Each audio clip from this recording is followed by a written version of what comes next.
Estudo dos zeros de uma função quadrática. Pô, só para a gente lembrar, tá? Antes, quando a gente tinha lá uma função afim, ela podia dar dois tipos de gráfico para a gente. Ou assim, ó, um gráfico, né, com o eixo de y e o eixo de x, e poderia dar o gráfico numa função crescente, tá? Se o valor do meu x fosse positivo, ou ele daria um gráfico de uma função decrescente, se o valor do meu x fosse negativo, beleza? Quando a gente tem uma função quadrática, uma função de segundo grau, ela também dá um desenho para a gente. Ela dá uma figura que a gente chama de parábola, tá? É uma curvinhazinha, beleza? Olha só um exemplo aqui, ó. Repara só. A gente tem aqui, ó, um gráfico, um plano cartesiano, né? Eixo do x, eixo do y, e a gente tem aqui, ó, a parábola. Esse formato, esse sorrisinho aqui, seria a nossa parábola. Mas nessa parábola, o que seria esses zeros da nossa função do segundo grau? Nada mais é do que esse pontinho em que a minha parábola toca ali no eixo de x. Mesmo agora, nesse primeiro momento, não tendo valores, eu não sabendo quais são esses pontos, visualmente eu consigo ver, olha, que nesse caso, ele toca em duas maneiras diferentes, em dois pontos diferentes, tanto aqui como aqui.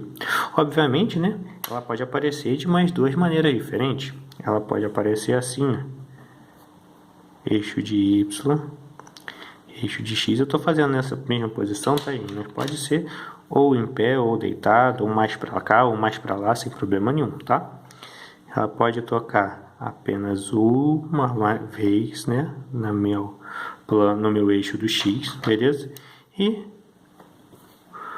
por exclusão, né, a gente sabe que a terceira maneira diferente que pode acontecer é ela simplesmente não tocar no meu eixo do x, tá? Lembrando que pode ser mais para lá, mais para cá, e essa parábola pode estar de cabeça para baixo também, sem problema nenhum, tá? Então, os zeros da minha função quadrática podem ser de acordo com a função que eu tiver, pode ser assim, ó, ou 2, ou apenas 1, ou nenhum, né? Que a gente diz que o x1 e o x2 não vão pertencer ao conjunto dos números reais. Mas como é que eu sei quando isso aqui acontece? Ó, bem fácil. Poxa, a função quadrática, ela remete a gente à equação do segundo grau. Lembra a equação do segundo grau? Aquela que a gente viu na primeira aula desse retorno. Que é aquela que tem o delta, né? Ax ao quadrado mais bx mais c. E é exatamente pelo delta que a gente vai conseguir saber qual que vai ser a minha situação. Se ela vai tocar duas vezes, se ela vai tocar uma vez ou se ela não vai tocar nenhuma vez. Olha só que beleza. Nesse caso, quando a gente tem a minha parábola tocando em dois pontos no x diferentes, ou a gente pode dizer que a gente tem dois zeros essa função, o meu delta ele vai ser um número negativo, ele vai ser um número positivo, ou seja, ele vai ser um número maior do que o zero. É o mais comum que a gente está acostumado a usar, tá? Quando ele tocar apenas uma única vez, o meu delta ele vai ser igual a zero. E, óbvio, né? Se ele não tocar nenhuma vez na função, no meu plano cartesiano, no meu eixo de x, o meu delta ele vai ser negativo, beleza? Então, ó, vai caindo, ó, juntinho. Ó. Delta positivo, beleza? Delta positivo, duas vezes. Delta igual a zero, caiu 1, então ele vai ser uma vez.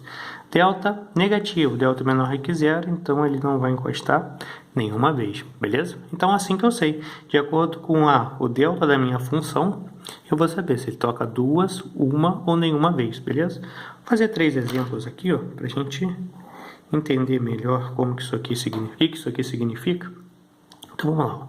O primeiro exemplo que eu vou colocar aqui é o seguinte: f de x é igual a x ao quadrado, x ao quadrado mais 2x menos o 3, beleza? Então agora, como que eu sei se essa minha função aqui tem 2, 1 ou nenhum zero pertencente ao conjunto dos números reais? Vou fazer somente o delta, nem preciso fazer tudo.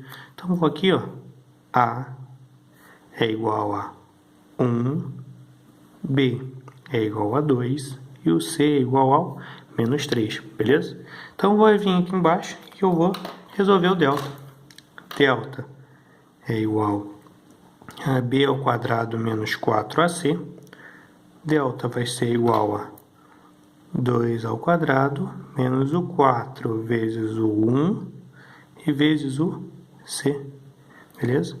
Então aqui delta ficou 2 ao quadrado, 4, menos com mais, menos, menos com menos, mais 4 vezes o 3, 12. Então delta é igual a 16. Olha só, meu delta deu um número positivo. Então eu sei que essa, mesmo sem saber quais são os pontos que ela se encosta, ela está de cabeça para cima, está de cabeça para baixo, eu sei que ela vai ter 2 zeros. Ele vai tocar no eixo de x 2 vezes, beleza? Outro exemplo.